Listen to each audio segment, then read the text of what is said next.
Isn't it wonderful variety that instead of hearing about the Trump-Russia collusion, we're now hearing about the Trump-Ukraine collusion. This is the big ginned up political controversy in the US at the moment.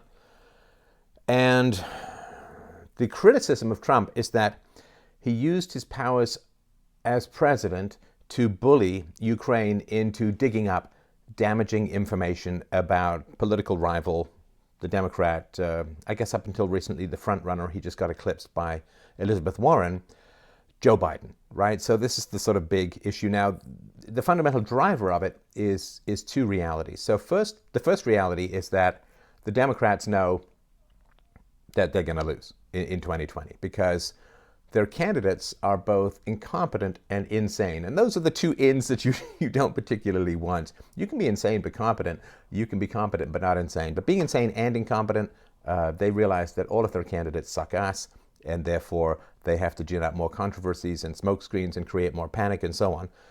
And the other thing, of course, is that there are extraordinarily legitimate reasons to believe that when he was vice president under Barack Obama, Joe Biden used the power of the US government to thwart an investigation into a company, a corrupt company allegedly, where his son, Hunter Biden, was on the board of directors. So we'll get into that, but I'll just give you some background here.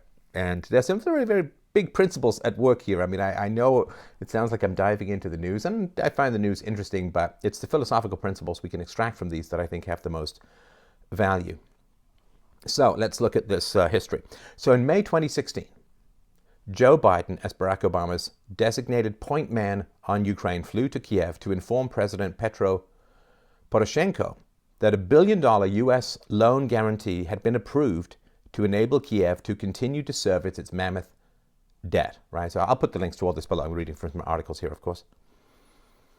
But, said Biden, the aid was conditional. There was a quid pro quo, right? So please understand, they're dangling $1 billion US loan guarantee, and Ukraine is crazy in debt and really needs this loan guarantee in order to be able to service its debt, right? So we'll give you the $1 billion loan guarantee, but here's what you have to do. This is the quid pro quo. If Poroshenko's regime did not fire its chief prosecutor in 6 hours, Biden would fly home and Ukraine would get no loan guarantee. Ukraine capitulated instantly, said Joe, reveling in his proconsul role. So why on earth was Joe Biden, and he has implicated or stated indirectly that Barack Obama knew about this incredibly corrupt deal, if this is what happened. And we'll get into the evidence for it in a sec. So why did Joe Biden care about a chief prosecutor in Ukraine? Well, the Ukrainian chief prosecutor had been investigating a company called Burisma Holdings. Now, that's the biggest gas company in Ukraine. So right after the US-backed coup that ousted the pro-Russian government in Kiev, and after Joe Biden had been given the lead on foreign aid for Ukraine, Burisma, the gas company, had installed on its board at $50,000 a month Hunter Biden, the son of the vice president. Okay, so you got to understand this. But I know you follow it, but just in general, right? Joe Biden is dangling foreign aid to Ukraine. After Joe Biden gains control on foreign aid for Ukraine, this company puts Joe Biden's son on its board and pays him $50,000 a month. Now, there's some indications the money was even higher, but let's just say it's $50,000 a month. And that's a crap ton of money. And he actually served it through till, I think it was April 2019. So what value does Hunter Biden bring to a Ukrainian gas company that he's worth $50,000 a month? I think we all know the answer to that. Is it his deep knowledge of the Ukrainian natural gas industry? Is it his deep knowledge of the Ukrainian language and history and customs? No. No, he's got no experience in any of that stuff. So, now Joe Biden says, although he was point man in the battle on corruption in Ukraine, he was completely unaware that his son was raking in hundreds of thousands of dollars from one of the companies under these corruption investigations. Joe Biden said, "I have never spoken to my son about his various business dealings." Right. Well, maybe they did have the odd chat in the bathroom with the water running. I mean, I'm sorry. It's just, oh, I don't know. It's what they expect us to believe. The clown world is not the corruption. The clown world is stuff happening right in front of your face and people saying it's not happening right in front of your face. Oh, you need postmodernism for that, right? So Trump and Rudy Giuliani, former, of course, mayor of New York, suspect that they did know, that Joe Biden did know about his son's business dealings. So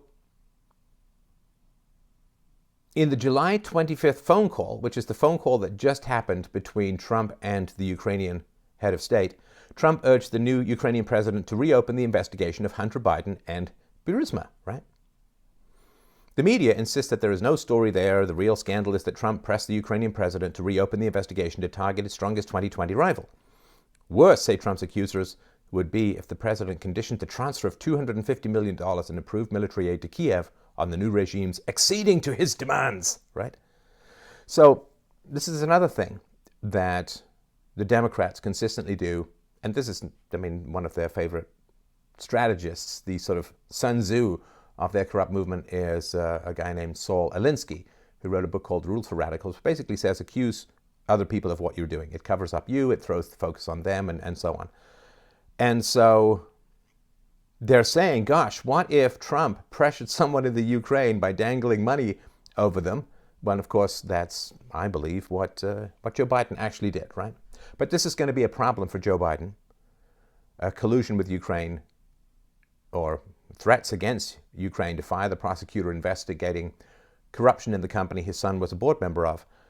That's a big problem for Biden. And of course, they were hoping to throw the scent off Biden and put it onto Trump in the same way. So like back in the day, why did they focus so hard from Hillary's campaign with the collusion of the Democrat media, or you can say the media?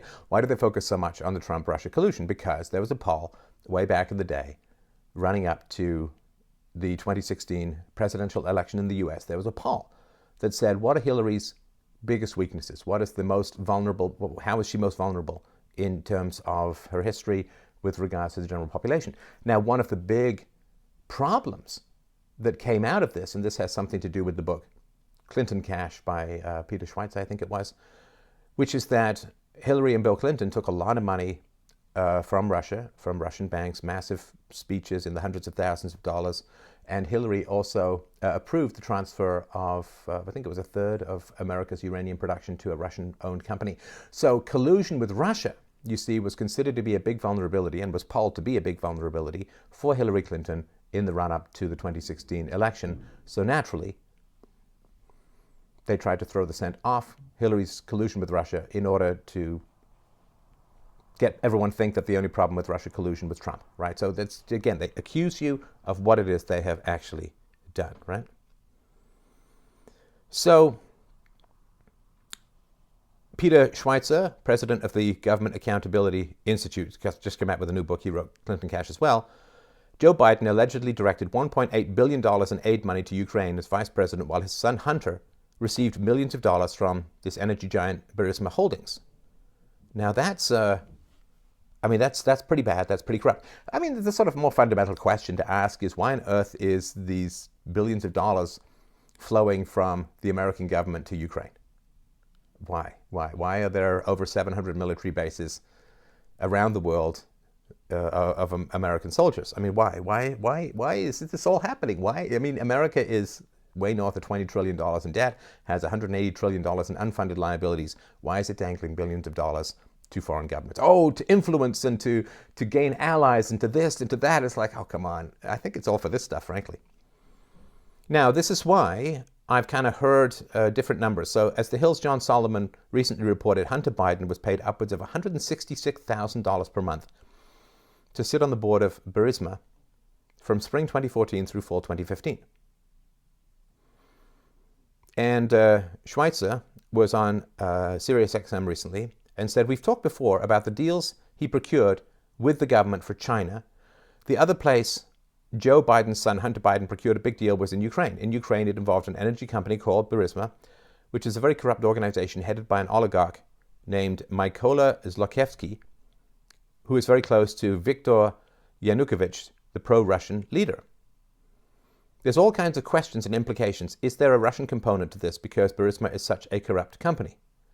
Schweitzer says the bottom line is Joe Biden was the Obama administration's point person on policy towards Ukraine. He steered $1.8 billion in aid to that government. And while he was doing so, his son got a sweetheart deal with this energy company that we've been able to trace over just a 14-month period, paid $3.1 million into an account where Hunter Biden was getting paid. So obviously you can do the math, $1.8 billion versus $3.1 million. It's a pretty good, quote, business deal. I mean, this is crony capitalism, this is crapitalism, but nonetheless, right? So Schweitzer highlighted Hunter Biden's lack of professional or experiential bona fides in terms of his board position at Burisma Holdings. Quote, suffice to say, Hunter Biden has no background in Ukraine. He has no background in energy policy. There's really no legitimate explanation as to why he got this deal with this energy company other than the fact his father was responsible for doling out money in Ukraine itself. He says, it's a huge problem and it goes to this question of corruption and potential payoffs and bribes that these foreign entities were making to the Bidens in exchange for hopefully getting favorable treatment. Despite the Robert Mueller-led operation's ostensible pursuit of collusion between President Donald Trump and the Russian state, Schweitzer noted actual financial dealings between the Biden family and foreign interests. So he said one of the phrases that has been tossed around as it relates to the Russian collusion hoax was obstruction of justice by Trump. And there's been no, at least in my mind, evidence that that ever happened. And it doesn't seem that Mueller felt any charges should be brought on that count. But in this case, you would have a pretty clear-cut case of obstruction of justice where Joe Biden is saying to Ukrainian officials, we are not going to give you this billion-dollar loan guarantee unless you fire this guy, right, this prosecutor. Now, I don't know, I guess one of the ironclad things that happens in the court system or in the investigation system is it's kind of hard to get past a confession. Now, is this a confession? You be the judge. So Biden bragged recently to an audience of foreign policy experts how he threatened to hurl Ukraine into bankruptcy if their top prosecutor, General Viktor Shokin, wasn't immediately fired, according to The Hill's John Solomon. Shokin was the guy investigating Burisma. Hunter Biden was the board member. In his own words, again, links to all this will be below. In his own words, with video cameras rolling, Biden described how he threatened Ukrainian President Petro Poroshenko in March 2016 that the Obama administration would pull $1 billion in U.S. loan guarantees, sending the former Soviet republic towards insolvency if it didn't immediately fire Prosecutor General Viktor Shokin, again leading this wide-ranging corruption investigation into the natural gas company whose board Hunter Biden sat on.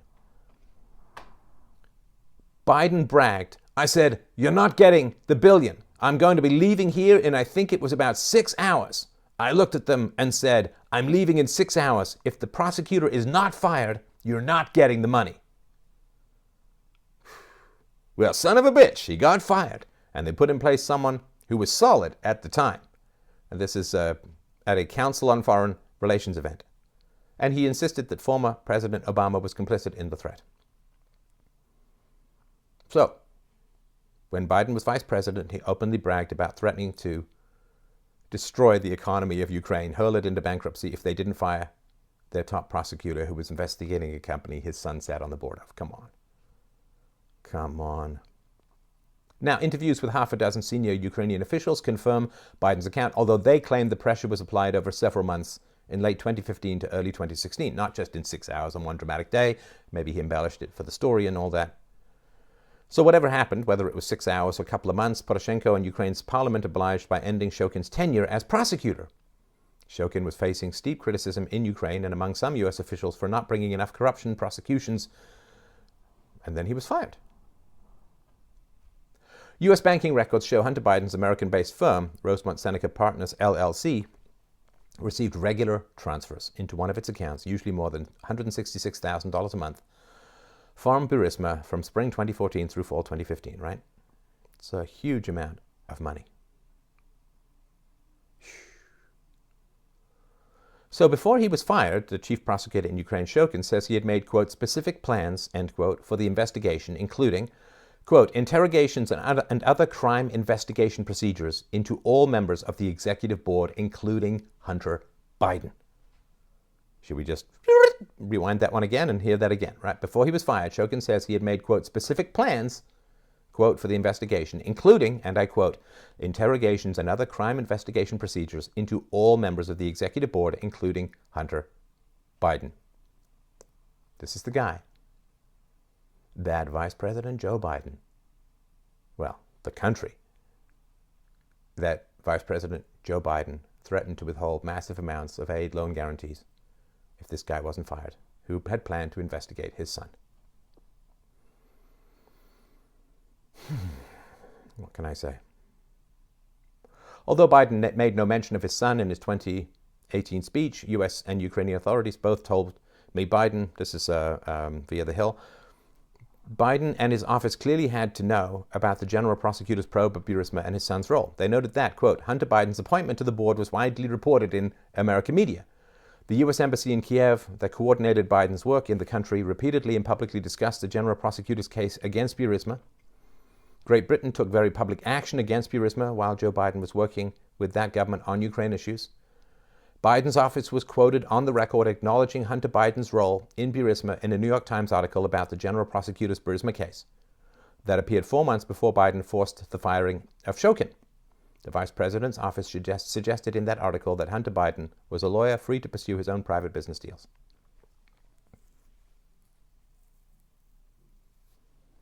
But they never discussed it, right? So there's a conflict of interest thing, right? So here's some questions that were printed and could ask of Joe Biden.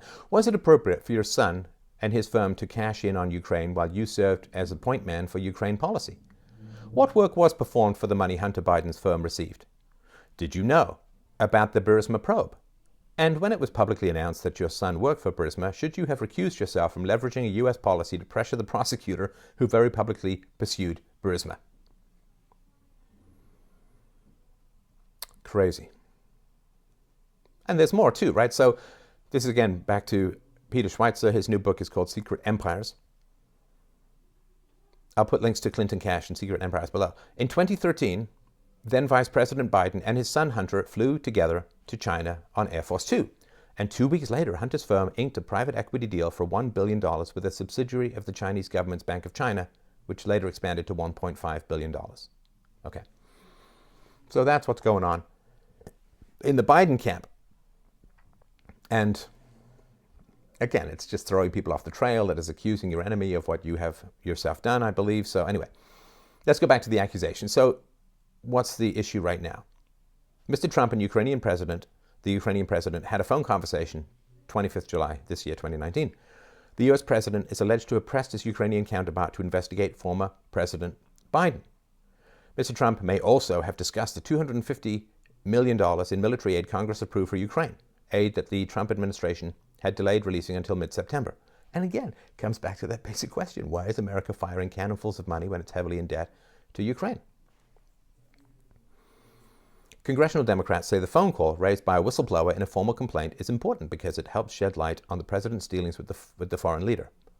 And by the way, the lawyer for the whistleblower donated to Biden's election campaign. So, it all fits together like a fiery jigsaw puzzle from hell. So critics from the White House say that Mr. Trump put pressure on Mr. Zelensky, the president of Ukraine, urging him to tell officials in his government to investigate business activities related to Hunter Biden, blah, blah, blah. Okay. The most damning allegation is that the president pressured a foreign leader for damaging information about a political opponent while holding out the prospect of U.S. military aid. Now, the way that that's characterized, and you'll get this kind of stuff from the mainstream media, it's actually kind of false. I mean, it's really, really false, right? So asking for an investigation, like when the chief prosecutor was fired and the investigation, I think, fell apart, asking it to be reopened, that's not looking for damaging information. That's asking for a corruption probe that was rudely interrupted by pressure from Joe Biden be reopened. I mean, I don't see how that's particularly bad. So this is the Trump call. So what happened was they said, oh, this is collusion. He pressured them and this is bad and wrong or whatever, right? And Trump he was in the UN giving a speech. He said, I'll release the transcript tomorrow. So release the transcript. And Trump says this. when he's talking to the Ukrainian president. He says, I would like you to do us a favor, though, because our country has been through a lot, and Ukraine knows a lot about it. I would like you to find out what happened with this whole situation with Ukraine. They say CrowdStrike. I guess you have one of your wealthy people, the server. They say Ukraine has it. Now, Ukraine, server, CrowdStrike, there's a lot going on there. I'm not sure exactly what it is. Are they talking about the server, the DNC server? Are they talking about Hillary's email server? CrowdStrike, I've talked about a lot before, so you can look into all of that yourself. So there's that. There are a lot of things that went on, said Trump. The whole situation, I think you're surrounding yourself with some of the same people. I would like to have the Attorney General call you or your people, and I would like you to get to the bottom of it. As you saw yesterday, that whole nonsense ended with a very poor performance by a man named Robert Mueller, an incompetent performance. But they say a lot of it started with Ukraine. Whatever you can do, it's very important that you do it, if that's possible. The other thing, said Trump, there's a lot of talk about Biden's son, that Biden stopped the prosecution, and a lot of people want to find out about that. So whatever you can do with the Attorney General would be great. Biden went around bragging that he stopped the prosecution, so if you can look into it, it sounds horrible to me. Didn't mention anything about a quid pro quo, didn't make any threats, just said, hey, if you could look into this, that would be great. Is he not allowed to discuss these things? I mean, you give it, maybe the Democrats, is he allowed to talk about pets, the weather, is he not allowed to talk about things that are kind of important to the country as a whole? And it is kind of important to the country as a whole, whether there was this soft coup by the Clintons and FBI and CIA and you name it, right? That seems pretty important. So Giuliani had something interesting to say. So he called out the Obama administration back in the day for being, quote, in the tank, asking, quote, why didn't Obama say, when he saw the first Ukraine article that said there was a serious conflict of interest, why didn't Obama call his vice president and say, Joe, you can't give this kid a job. Joe, did you get your kid a job with the crookedest oligarch in Ukraine just 4 months after we had to toss him out of the military for drug addiction? Do you know how that's going to look, Joe? And here, of course, we may have an answer to one of life's eternal and deepest mysteries, which is why Barack Obama did not endorse his vice president, Joe Biden, for presidency, or for candidacy for the president. Well, because if Joe Biden becomes the leading candidate for presidency for 2020, this kind of stuff's going to be dug into, and it's not going to look good for the Obamas, right? Now, CNN, of course, are all over this and saying it's a nothing burger, and Biden had nothing to do with the blah, blah, blah, right? But CNN's John King said on Inside Politics, quote, Hunter Biden worked for a natural gas company in Ukraine, which is totally fair game. Did the vice president's son use his dad's influence to make money somewhere in the world? That is totally fair game, right? Well, correspondent Tom Lamas pointed out, quote, this is actually an issue Joe Biden has been dealing with since 2014, but it's come up again because he's now running for president. The reporter warned that, quote, Republicans, including President Trump, are trying to hammer Biden over this, and framed the story, quote, at issue was Hunter Biden profiting off his dad's work as vice president, and did Joe Biden allow it? So that is pretty important. So this went back, he also went on to say, in 2014, Ukrainians sick of corruption revolted. Vice President Joe Biden went to Kiev to help the new government. That was followed by a soundbite of Biden telling the Ukrainians, quote, you have to fight the cancer of corruption. And he said, this is kind of hypocritical, quote, just 3 weeks later, a Ukrainian natural gas company, Burisma, accused of corruption, appoints Hunter Biden, seen here in their promotional videos, to their board of directors, paying his firm more than $1 million a year. Not only did the report mention Hunter Biden's suspicious foreign deal-making, it also highlighted his past drug use. Hunter, a lawyer, who had just been discharged from the Navy Reserves for testing positive for cocaine. So Hunter Biden... Okay, so it's a kind of strange story. I don't really understand all of it. Maybe you can sort of let me know below. In May 2013, Biden joined the U.S. Naval Reserve. This is Hunter Biden. So he received an age-related waiver because he was over the age cutoff of 42. And he also received a second waiver because of a prior drug-related incident. Now, in February 2014, which is really, less than a year later, Biden was discharged from the Navy Reserve because he tested positive for cocaine use.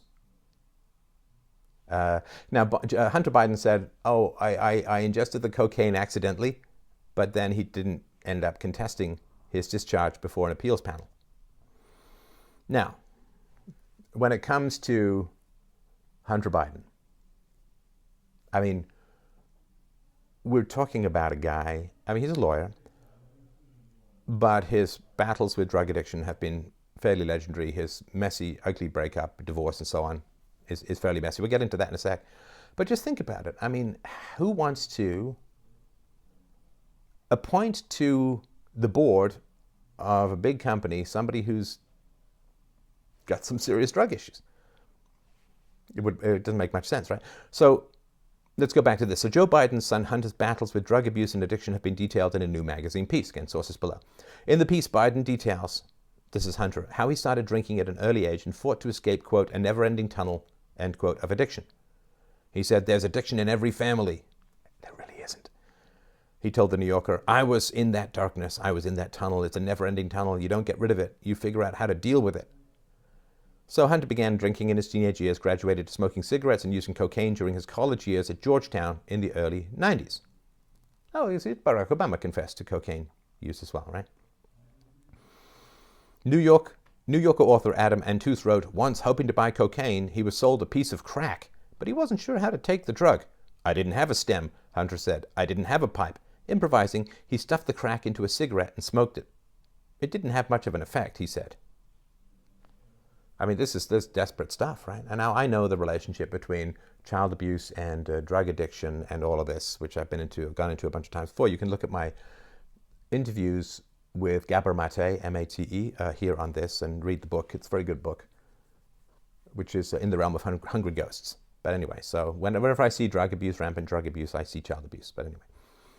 So as of 2017, this is an article from 2017, former Vice President Joe Biden's surviving son, Hunter, the son died of brain cancer, hasn't just dumped his wife for his late brother's widow. What? He dumped his wife for his late brother's widow. He has squandered his family's money on hookers, strip clubs, and drugs, according to divorce papers obtained by the Post. The papers filed last week by Hunter Biden's soon-to-be ex, Kathleen, offer a sordid peek behind the squeaky clean image of the popular ex-Veep's family. Quote, his spending rarely relates to legitimate family expenses, but focuses on his own travel, at times multiple hotel rooms on the same night, gifts for other women, alcohol, strip clubs, or other personal indulgences. This is Kathleen Biden saying about her husband. The family is in deep financial hole. They owe, over $313,000 in taxes. They have a double mortgage on their home and recently bounced 3 checks to a housekeeper, according to the filing.